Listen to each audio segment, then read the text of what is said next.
So today I have the honor and pleasure to be speaking with Reeve Collins. Thank you so much, Reeve, for being here. We're going to talk about WeFi. I know that you have so many projects in this space, right?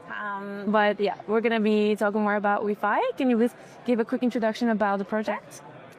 Yes, really excited to bring this new kind of concept. It's to market, a Web3 bank. And what is that? Well, it's traditional banking products also with crypto banking products, all done on blockchain rails. And what's most innovative about this company, because a lot of people are providing these types of service, is that it's really Web3, meaning it's community first.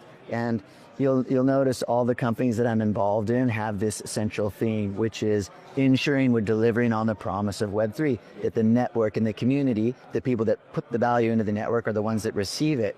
And the way we do that is through wallets and tokens. And so they're using services, in this case, in WeFi's case, it's great banking services and easy access to different DeFi investments and high yield savings accounts in crypto. And really seamless integration between fiat and crypto. So all of those services, however, packaged in a way that the community reaps the rewards, because we also have the WeFi token, which is the rewards token for the network. And the more you mine the token, the more you stake the token, the more rewards that you earn essentially for participating in the network. And a lot of the fees from the network get funneled back into that token through innovative structures such as buybacks and burns and the Web3 kind of promise, which is if you participate in the community, you're going to be rewarded for it. So that's the concept of WeFi. It's bringing banking to the people and also to people that are underserved. So we're really focused on, at the moment, Southeast Asia, as well as a lot of countries that don't have high quality access to financial services. And what role would neobanks play in the future of banking, and why did you come up with this concept in Paris? Yeah, well, it's the neobanks, so we've coined this decentralized on-chain bank. So there's traditional banking, then there's neobanking. And neobanks are simply traditional banks that are online without retail and offline, like a physical presence. And then the neobank is the evolution of that. It's an on-chain bank. So instead of using the traditional rails, it uses blockchain-based rails. And the community and the rest of the world will find out soon that all finance will be a hybrid of blockchain-based rails and traditional rails. They're going to get more and more merged over time. And most apps are going to enable you to utilize fiat, utilize crypto, stable coins, all through one experience. And ultimately, it benefits the community to have that level of efficiency. And the community is just that, like, the users are just going to care about what transactions can we do, not really about if it's on-chain or traditional. They just want it to be fast and cheap and rewarding to them. And so this neobank, the decentralized on-chain bank WeFi, provides those services as well as rewards the community. How does your stablecoin 2.0 model include existing stablecoins? So in addition to WeFi, so my goal is to create an ecosystem of companies that deliver on these promises, that deliver on the promise of blockchain, deliver on the promise of Web3. So WeFi is the financial infrastructure, so the wallets that are going to enable you to move the tokens. And then I've launched Stable, STBL.com. So Stable, we recently did a token launch, and the concept there is to roll out a universal stablecoin, USST. But the reason why I'm calling it Stablecoin 2.0, it's because it is the evolution of stablecoins. Right now, there's lots and lots of players in the stablecoin space, but they're all a me too, a copycat of Tether. So Tether, I created 12 years ago, right? And the whole industry and the whole world has evolved. And so the models have not evolved. And the reason why this is Stablecoin 2.0 is because, again, we can now deliver the value to those who provide the value. So the people who put the money into a stablecoin are the ones that should get the yield. We don't need a centralized entity to do that anymore, because stablecoins traditionally are backed with treasuries. However, treasuries are now on-chain. And since they're on-chain, the users can buy the on-chain treasury and back it, and then mint their own stable coin. So they'll mint USST by backing the treasury. We split the yield, so the user gets the yield and then gets to spend the stable coin. So essentially, it's this community-based model where all of the people that put the value into it are the ones receiving it, because the services that were provided in the Web 2 world are now replicated with blockchain technology. So you don't need all that oversight and regulation because everything is on-chain and transparent. Right. So that is Stablecoin 2.0. Easy.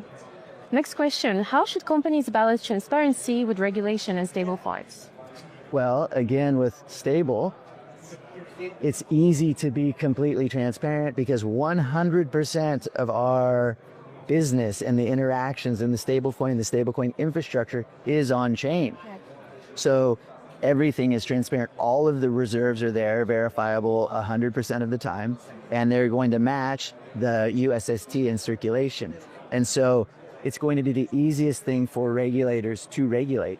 So there's the only balance is perfect transparency. Why would anyone settle for anything less when perfect transparency is now available because everything can be on-chain? Absolutely. What's the vision behind your 1 billion crypto treasury project, Reserve One? So my other project is Reserve One. So I'm the chairman of a new digital asset treasure that's soon to be finalized. The FEC is confirming our business combination. We did a SPAC. We raised $1 billion to take this company public and hold 80% Bitcoin, 20% altcoins. And we have a diversified treasury that we're bringing to market.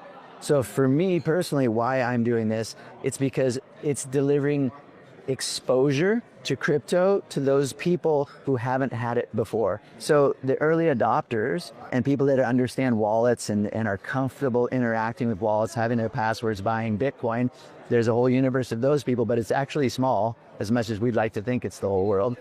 There's a lot more people that would much rather just call their stockbroker and say, buy this stock because I want exposure to crypto.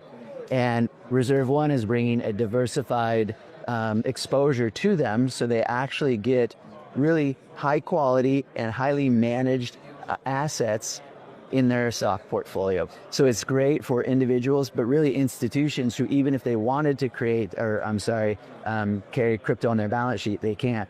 But now they can hold the equity Reserve One. So it's also the blending. It's also representing the shifting in the tides of regulation and acceptance. The fact that we can now have public companies where the SEC is okay and the US government is okay having public companies solely focused on crypto and Bitcoin. And so Reserve One is this bespoke vehicle to give retail and institutions exposure to the broader crypto ecosystem in a very safe, regulated, and transparent way. Amazing. And last but not least, how can stablecoins evolve into public infrastructure? So, to me, when I say that right now there are these centralized entities that control stablecoins, public infrastructure to me is where the public reaps the rewards, where it's just infrastructure that the whole world can equally access and post collateral and create this stablecoin that ideally the whole world will accept, USST, because the interesting thing about it is if you put the money into the system, you're the one that gets the yield. But USST is not a yield-bearing stablecoin. It's not algorithmic. It's fully backed, but it also is freely trading. So it's identical to USDT and USDC in that manner. So if you're just a user, you're not getting any of the interest. But if you're just a user, you know that by using it, you're benefiting the public. You're benefiting everyone else who did put the money in the system, not a centralized entity. And you also know that you can just as easily be the minter. So you can either mint and participate or just use it knowing that you're part of a movement. You're part of the movement to Stablecoin 2.0. You're part of the movement to delivering on the promise of Web3, where the community is the one that's reaping the rewards. So that's what I mean by public infrastructure. Thank you so much, Reeve. It was a pleasure to have you. Absolutely. Enjoy the rest of the weekend. Thank you.